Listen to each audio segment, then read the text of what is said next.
All right, good morning, everybody. My name is Kevin Weaver, here with Brewmation, and appreciate you spending some time here with us to go through some equipment lightning rounds, as we're calling it. We decided to kind of shake things up a bit. We're going to cover three topics as it relates to equipment. So we'll probably get in between. Any questions you have, please go ahead and put them in the comments, and we'll get rolling here. So here we go. We're going to go ahead and start.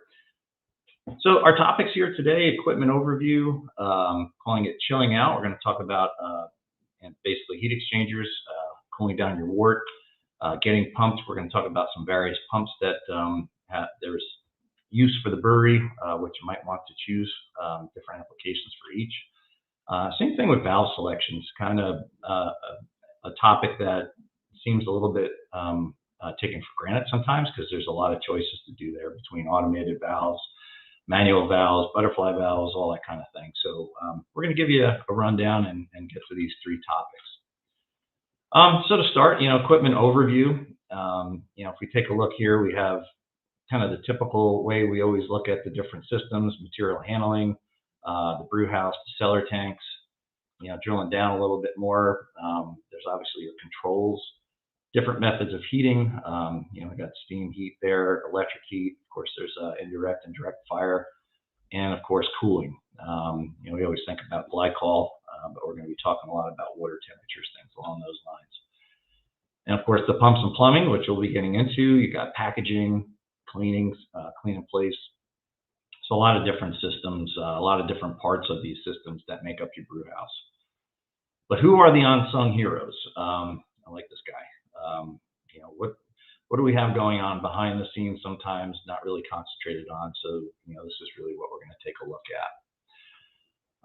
So our three lightning rounds here: chilling, pumps, and valves is what we'll be talking about. Chilling as it relates to cooling wort, pumps for all sorts of applications, and the different valves, whether they be manual or automatic. So lightning round number one: chilling options. Let's get right into that. So what we're talking about here is chilling your wort. Basically, once you're done with your boil, your whirlpool is complete, and you're going to pass through that heat exchanger to cool down on the way to the fermenter. I know there's some different ways that folks are doing some cooling while whirlpooling. That's kind of a little bit of a different topic. So we're just going to kind of talk about what the methods are and how do you really choose between single stage, which is your city water or well water, dual stage, a combination of water glycol, and then back on the single stage, what the use is there if you're using a cold liquor tank as your water through a single stage. A lot to choose from, and there's a lot of different things to consider there. So option one is your typical single stage plate chiller. It's the simplest way, using groundwater, well water, city water. So the cold side's chilled by your primary water source, and again, either city or well water, depending on where you're at. So the big rule of thumb here is about an 8 to 10 degree difference. We'll talk about a little bit more in detail, but you have your cold side, which is your groundwater. Let's assume here you're between 60 and 75 degrees coming in. Of course, you got your hot side close to boiling, maybe less than that if you're doing some whirlpooling, for a period of time. And then what you want your wort to come out at, typically, in that 68, 70 degree range. There's some that go higher than that. So we have to make the considerations. Obviously, if you have warm water coming in, you're going to have warm wort coming out. So how do we take a look at that? Well, the single stage heat exchanger with groundwater on the cold side, simplest to set up, but it does have limitations. So again, I mentioned about the 8 to 10 degree difference. So if your groundwater is 60, expect your wort to come out about 68 to 70 degrees. It's pretty key, because if you're living in the southern states, places where the groundwater is warm, it's if you're 80 degrees, you're going to come out at 88. Then you're going to have to chill down in your fermenter, your jacketed fermenter, in order to make your pitch. The other part of it is the temperatures vary, so there are some inconsistencies that could occur. Summertime months, you might have to change up your Cooling profiles, again, like I mentioned before, if you're above that 70-degree mark, it'll be 78 degrees going into your fermenter. You'll have to spend the time cooling. That could change your profiles a bit, so consistency is a consideration. Or you'll just have to adjust, have the colder water in the real cold times, then you might be able to speed up your wort transfer in order to hit that exact target going in. So a little bit of monitoring that needs to go on there. And generally, it's not going to be sufficient for cooling to lager pitching temperatures. So additional cooling may be required. So if you're going to be doing a very serious lager pitch temperatures, some don't really worry too much about getting all the way down to say 50 degrees or whatever your yeast is calling for prior to going into the fermenter, because you could just bring it down to that 50-degree mark. But others want to be pretty pure about it, get to be 50 degrees as soon as you go into that fermenter, pitch your yeast, and go. It's this way you minimize your contamination possibilities, etc. The other part is, what's a larger chiller, more plates to hit your target temps than what the following options are going to be. So if you have a single plate heat exchanger and you're going at a much bigger wort transfer volume-wise, you're going to end up with a lot more plates depending on what your temperatures are at. So that brings us to the other option 2, which is how you're going to accomplish that if you have warmer temperatures on your cold water, how you're going to accomplish it if you want to be very pure about your lagers. So what we're talking about on a dual stage is that it's a combination of using your primary water source, again, well or city water, and then supplementing that with a second stage, which is a complete second section, which is going to be using glycol. So here's a nice example of this illustrated. You have your cold side coming in of groundwater, 60, 75 degrees, could be even higher. We have some folks that are down in the Caribbean that a lot higher in temperatures, even Florida for that matter. Then of course you got the same thing. You got your hot side, your wort coming in at 150 to 210 degrees. So here you're going to have two things. You got this one section, which is the bigger section, and that's just like your single stage with the water going through it. And then the second stage is going to be the shorter section, which is going to have glycol going in, typically at about 28 degrees. So when you combine the big workhorse, which is going to be your water, and then kind of topping it off with the glycol, then you can get your 50 to 68 degrees. So it could be 68 degrees still using a two-stage because you have warm water, or maybe you have the ability to do it with just water, but you can't get down to that lager temps. So that'll be sized up to get down to 50. That's always in consideration. So using groundwater on the cold side is a common setup for breweries where the groundwater alone will not achieve the knockout temp. Again, you have 85-degree water. You're going to end up knocking that down in a single stage to get down to your 90s, and then the chiller is going to do the rest. The glycol chiller, that is. If you're doing a significant portion of lagers, then we would typically set things up for a two-stage chiller. Breweries on a well, here's another really good topic. So if you have well water and you're going to be running that water for a good solid hour, it may or may not be great for the well. It depends on what your yield is out of a well. So a two-stage chiller is a great opportunity to minimize that usage. It'll still be there for a two-stage chiller, but it will definitely lessen the amount that you're utilizing. So the downside here is that you're going to end up typically with a larger glycol chiller than you'd be needing for just your cellar tanks alone. Knockout is the highest single load on a chiller typically. It's not always the case, but certainly on the more craft size breweries, it's almost always the case where if we're using a two-stage chiller, the chiller is getting sized based on the two-stage, not so much the jackets, the way it would typically work out. So you end up putting in a two-stage chiller and having a lot more capacity in your cellar because you're not using the two-stage all the time, just when you brew. What we do on our control systems, when you're using the two-stage chiller, we'll automate that at times if it makes sense, so that when you are going through your two-stage chiller, you're not sending hot glycol through your jackets. So we'll just shut down the jacket controls during that half hour, 45 minutes, hour, whatever you're using that two-stage chiller. And that allows us to get the most chilling power on that two-stage chiller during that time.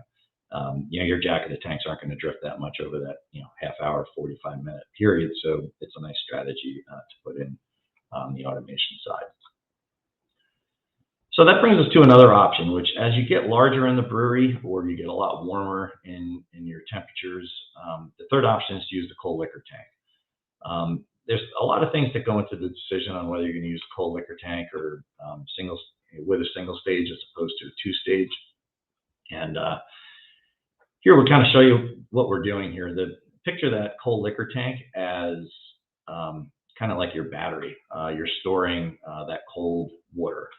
So it could take, you fill up that cold liquor tank, it could take hours to get that down to the temperature here we're showing at 34 degrees. But you have a lot of that volume, you have enough that you're going to be able to run through the single stage heat exchanger in order to cool down that water. So it's a nice way to do it. We kind of take a look at typically what the costs are, what size chiller you might need for a two-stage, and see what makes sense economically. We have another slide coming up here that kind of shows the cost breakdowns as we go through it. So single stage CLT provides cold water. Great option again, brewery or groundwater alone. Not going to achieve your knockout temps. Breweries that are brewing a significant portion of lagers, kind of the same thing as the two-stage. Breweries on a well that wish to conserve water usage, you could capture that water that you're going to use, almost like if you have a slow rate, then you're able to fill up that cold liquor tank over time as opposed to having all that water available during that chill time of like 45 minutes. Of course, it's going to require another tank, but it does serve as a buffer. I kind of gave you that battery analogy for the cold water supply. It's going to reduce the load on the chiller pretty dramatically versus a two-stage heat exchanger. So again, it's going to be that balance between what size that glycol chiller is going to be. If we have to completely oversize it for a two-stage, then we'll say, okay, it's not needed because of the cellar capacity, so we'll go to a cold liquor tank. And usually on the larger systems, the cold liquor tank is going to be more common, or definitely deep into the warmer states. So another one, we get asked this, why not use a cold liquor tank in a two-stage as opposed to a single stage? It's not very common. It could be done, but it's just not a common use in a brewery. Sometimes it makes sense in the brewstillery where we need the cooling water to be 50, 55 degrees, or we're trying to separate the two temperatures that are being used for the wort cooling, for jacket cooling, but then for the distillery where you're going to be needing about 50, 55 degrees going through the condenser. So there's a couple different ways to do it, and sometimes it could be practical, but again, it's not common. So I just figured we'd touch on it right here. So we get down to some of the costs of the different setups. So kind of some similar options, option 1, 2, and 3. Option 1, we're using a single stage chiller. It's a typical 3 horsepower, maybe for the different jacket loads that you'd have. So it's about a $17,000 investment as you go through, and you're doing it in this rate. You're not using the cold liquor tank, so we got an NA in there. We jump up to a two-stage because now you want to get your wort out at 50 degrees, or you have the warm water. Well, you can see how quickly the glycol chiller bumps up. Now that capacity is a 7 horsepower. So a much bigger one, a much more costly. You're adding a good $10,000, $11,000 on the 7 horsepower chiller, which may be a good decision because you might have now the capacity to expand your cellar operations, which is pretty typical. So spending a little bit more money up front doing it this way because either you have to, or you want to have the options of doing a two-stage chilling for lagers, etc., and giving that extra capacity might be some good things to plan ahead for. And again, this is all assuming this calculation, by the way, 7 barrels, 6 cellar tanks, 45-minute knockout. But now we look at, okay, we'll say, well, maybe this does give you the opportunity to do a cold liquor tank. Here it's pretty darn close. You do save a couple $1,000s doing it this way, but you're adding in a $9,000 cold liquor tank, but you're able to maintain that 3 horsepower chiller. So again, we'll take a look at what that cellar capacity is and whether it makes sense to go up to that 7 horsepower or stick with a 3 horsepower, put a cold liquor tank in there, save a few bucks up front. This becomes more evident though as you start looking at larger breweries. The cold liquor tank, could save you a whole bunch of money because that glycol chiller could end up being a heck of a lot larger and putting a big cost and energy, source there that you or suck on the energy anyway that you wouldn't normally need. All right, well, which is right for my brewery? We could stop here at the end and look at some questions. Do not see any questions as of yet, but if you guys have some questions, I could keep on rolling and get into the second topic, but I'd be happy to go ahead and get some questions answered for you. And of course, you could reach out to us after the presentation. We'd love to chat with you about the different options. So I'm going to kind of keep moving here just so I can be conscientious of the time. Lightning round number 2, we're going to talk about pumps. Great topic, a lot of uses. We're going to talk about centrifugal type pumps, positive displacement pumps, where they're used, what the different types of applications are. So we'll get right into centrifugal pumps. It's the most common pump in the brewery. We're going to be using that for different things, water and wort transfers, wort more so the liquid. All those centrifugal pumps are used at times to move mash. To me, not the best option. It does work fairly well, but you have to be pretty careful about how you utilize those for that. Recirculation and sparge, great to regulate the amount of liquid either on the water side or the wort side of the sparge operation. Whirlpooling, certainly used for that. Get a nice gentle whirlpool in the kettle. And of course, tank transfers. And last but not least, clean and place systems. So one of the biggest workhorses in the brewery is the centrifugal pump for all of these, and probably then some. There's a whole lot of usages there. Benefits, very versatile, available in all sorts of sizes, horsepower, head size, impeller size. To fit your application, the size of your brewery could be a much smaller brewery to a massive brewery. There's a size for all of it. They're relatively low maintenance. With proper operation, there's not much needed. You got the occasional seal that needs to be replaced. We'll talk about seals in just a minute.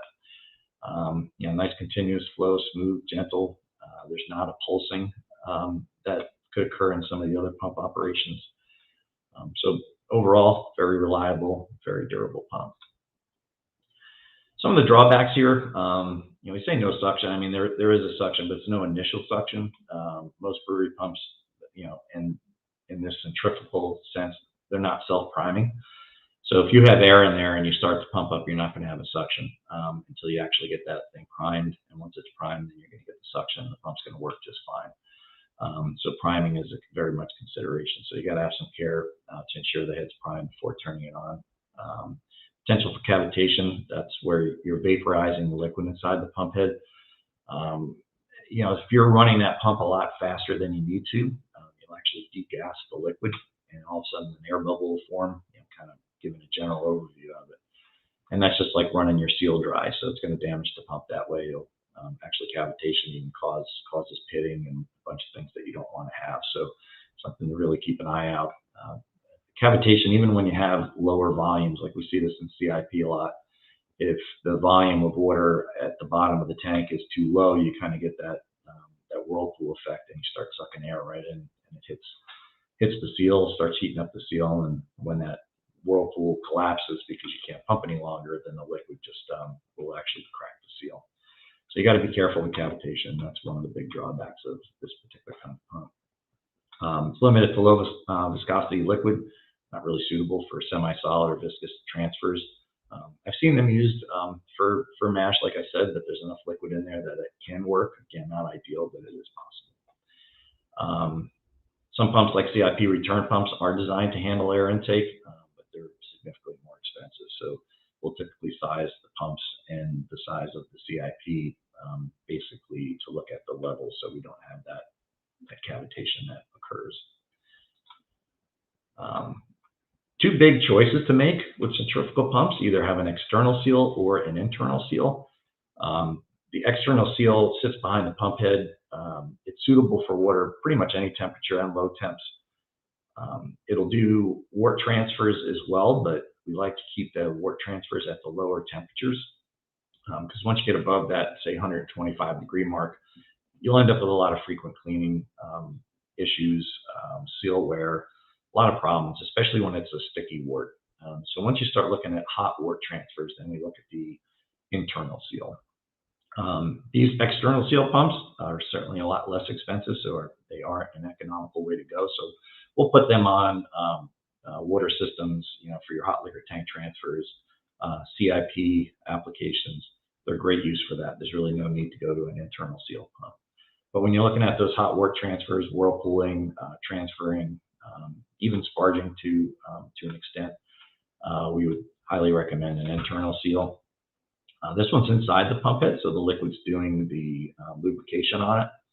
It's suitable for water as well, so it's definitely versatile to do everything. But it is much more expensive. It's a good 30 to 40% more expensive. So it's probably the best pump to use as an all-around pump. But there's no need to spend that extra money if you're just doing, like I mentioned on the other side, water or low temperature wort transfers. The seals are also a little bit more expensive and a little bit harder to change because they're internal.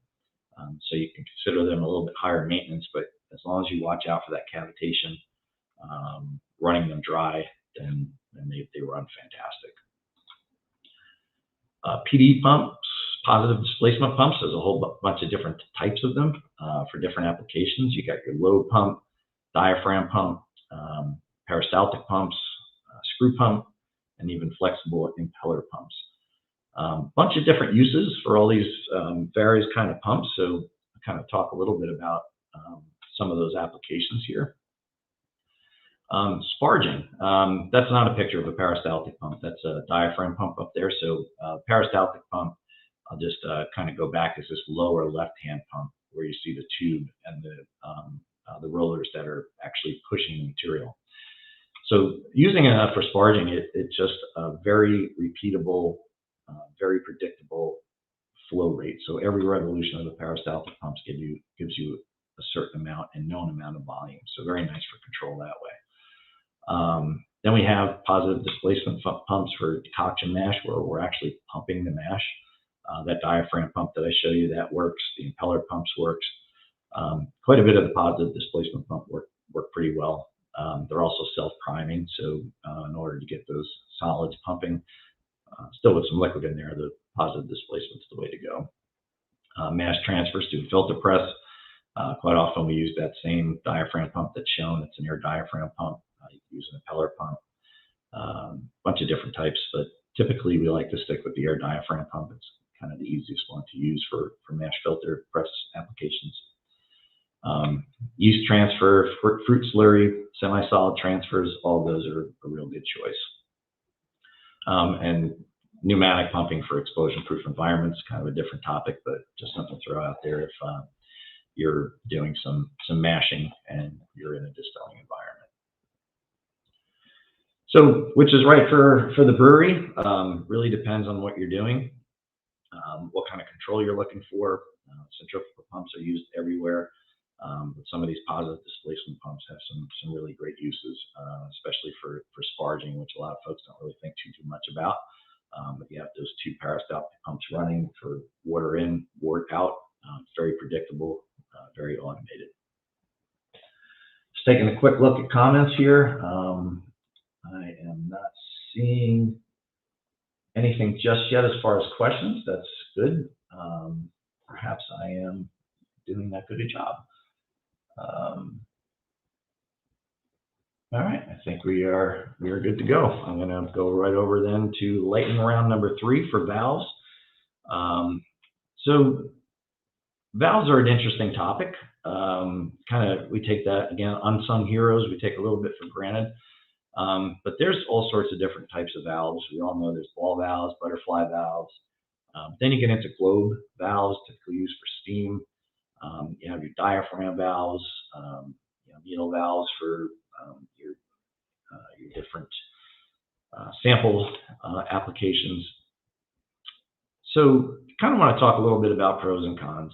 because sometimes there's some misconceptions in even the simplest one. When do I use a ball valve? When do I use a butterfly valve? Of course, ball valves, they're very durable. They got a good flow because you got a full bore when that's open. If you have an 1.5-inch valve, you have that 1.5 inch of clearance, so you don't have anything blocking. It's got a real nice seal there. They're relatively easy to clean, a little bit more difficult to get to maybe than the butterfly valve, depending on how you have things set up. One of the things I really like about a ball valve is you can get a much more precise controlled flow. So say you're using it for sparging, going from your hot liquor tank, you got a pump that's a centrifugal pump that's running full speed, but you need to alter that flow. If you don't have a variable speed on that pump, butterfly or ball valves are the way to go because you can get pretty infinite amount of control in that flow just by opening and closing the valve part way. Butterfly valves do not give that to you. You kind of have a very uneven. It can be done, but it's just not as smooth. You don't get that infinite control from 0% to 100%. Also, butterfly valves come in one package as 2, 3, or even 4-way flow, so they can be very handy to simplify your plumbing. They are a little bit harder to clean. To take them apart, you kind of take apart the ends to get the ball out. Some are a little easier than others. You have to look for score marks on that ball. So on the butterfly valve, you got that sanitary seal. There are ball valves that are considered 3A sanitary, quite a bit more expensive than typical ones out there. But really, the butterfly valve is going to be more along that line of sanitary. So certainly using after you cool your wort, the butterfly valve is more typically and recommended to use. The controlled open close, it's not for really flow control, but you can have your stops. So your position locking, you kind of have, okay, you could open it to the first notch, the second notch, etc. But when you're looking to regulate flow, I certainly would recommend the ball valve over the butterfly valve. Butterfly valves, unless you have multiple valves, it's a 2-way flow. They're not a great flow regulator. They also have lower pressure rating, so if there is some pressure applications, you might be better off with the ball valve, depending on what you're doing. Especially when you use ball valves on top of fermenters, as an example. Either one's going to be fine for that kind of pressure, but we would end up going to more of a ball valve if we do vacuum applications, a little bit different. But probably most of our brewing applications, the pressure rating is not going to be anything to really think too much about. There is an obstruction in the valve, of course. You got the butterfly, so that's sitting right there in the middle. Something to think about depending on what you're pumping. Not a heck of a lot is a huge negative. Butterfly valves are used everywhere, but if you really need that full flow, full bore, if you're pumping a lot of solids, maybe from real highly hot batch, you could be more prone to clogging a butterfly valve. A lot of times, since you want to keep it sanitary, you might want to have a larger valve to avoid that. All right. See here, so we looking here. So ball valves, water and wort flow, again, 3-way flow. They're used quite often. Butterfly valves, fermenters, bright tanks, yeast dump, transfer, again, because of that sanitary. Whole lot of different usage. Now we get into some of the other kind of valves. You got a globe valve. Maybe you've heard that term or not, but it would be used for steam flow. Just the way they're designed is most typically used in our brewing applications for regulating how much steam is going into your jacket. Diaphragm valves, typically used for glycol flow, open and close only. You don't have any kind of regulatory, I want 50% flow. And then the butterfly valve, actually, I think we got to talk more of the needle valve here, sample ports. Valve actuation. Now, this is something definitely you want to consider. You got your manual operation, automated operation. Here we're showing a ball valve manual and also a motorized ball valve. So kind of important to take a look and think about whether or not you do want manual or you do want an automated operation. Manual ones, if you have, got to make sure you have easy accessibility. You don't want to be crawling underneath the brew house to get valves open or closed. If you do, you might want to consider different automated valves. Valves that aren't really used frequently, even drain valves may not need that automation. Manual valves are typically just fine there. Certainly a lower cost, not just in the valve itself, but in the controls that are behind it. Of course, automated operations really opens up a whole world of various opportunities for consistency, efficiency, etc. Great for hard to reach locations. Valves requiring feedback loops, so if you're going to be doing volume transfers for mash in, it's kind of nice to have some valve control there. Temperature control, glycol for the fermenters. Of course, we're just doing an on-off, either a motorized valve or a diaphragm solenoid valve. But precision control is a real big one, like that globe valve I was just talking about before. We use that in the brewing process. You get that 0 to 100% steam, and that lends itself totally to consistency. If you have a boil that does very well at a valve that's somewhere around 3/4 open, you might not be consistent, because if you're doing it manually, you may not be able to hit that 3/4 every time. Automatic, you could go, okay, I want that valve to be at 76.5%. You can really get precise and get your boil, as an example, right down to a very repeatable level. Fail-safe is a very, very good one.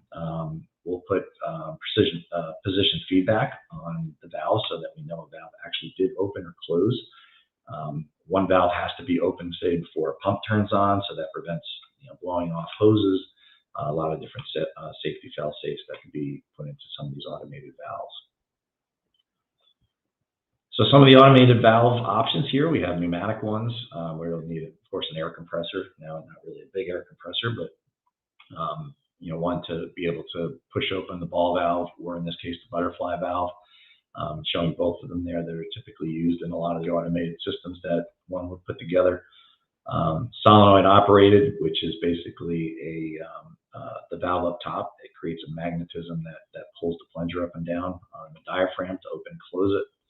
And then, of course, there's motorized valves if you care not to use pneumatics to open up ball valves or even butterfly valves. We have the motorized types that can get you where you need to be.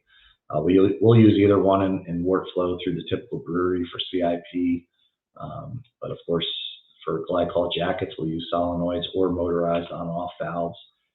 We'll use motorized ball valves to create position for flow characteristics. So there's a lot of different ways to be bringing these automated valves into your brewing process. So pneumatic, faster operation, less than 3 seconds. I mean, these things will flip right over, open, close. They're great for explosion-proof environments, for distillery locations, because there's no power going into them. Motorized, it's a much slower operation. Could take 20 seconds or more to open or close a valve. Of course, they are quiet, and not just quiet in the operation, but they'll prevent that knocking. If you close a valve too fast, say on a glycol system, you'll get the pipes banging. So a lot of times we'll put the motorized valves on there just to get that slower open and close, for the sound, but also for maintenance reasons on the pipes. Solenoids, real quick, probably even less than a second. Again, same thing. Could be louder due to that knocking in the pipes. You close that solenoid and the glycol stops flowing. You'll get that knock pretty quick. So again, which is right for my application? I see a couple questions coming up. Let's just see here. I'm just going to bring that up and look at my time. I'm not sure how we're doing here, but someone asked, what are the pros and cons of using peristaltic pumps instead of centrifugal pumps with VFDs? The peristaltic pump is going to be pumping regardless, a certain volume, regardless of what pressures are behind it, what pressure we're pumping into. They're positive displacement, so every rotation is going to give you an exact amount. We would put VFDs on the peristaltic pumps for sparging. So you could say, okay, if you want a very slow sparge, very repeatable sparge, really works out well, maintains that level of liquid above the grains. So real nice choice there. If you're using centrifugal pumps, you'll have the same variable speed, you'll have consistency, but that consistency can be compromised a bit depending on how full your kettle is during the sparge, how full your hot liquor tank is. You'll be able to pump more at a particular speed because you kind kind of get some blow through. It's not a positive displacement. So yeah, great question. I see that came from the Brewmation side, so thank you so much for that. Don't really see a heck of a lot more questions. I think my timing might be getting a little bit tight here. So again, my name is Kevin Weaver. If you have questions about any of these topics, you want to determine what's right for you, please give us a call, shoot us an email. A lot of information on our website as well. Our partner companies that we utilize, a lot of the great chilling companies for heat exchangers, glycol chillers, they can answer a lot of your questions, the pump manufacturers. But hope you found this very useful, and thanks again for spending some time with me here on a Tuesday morning. Take care.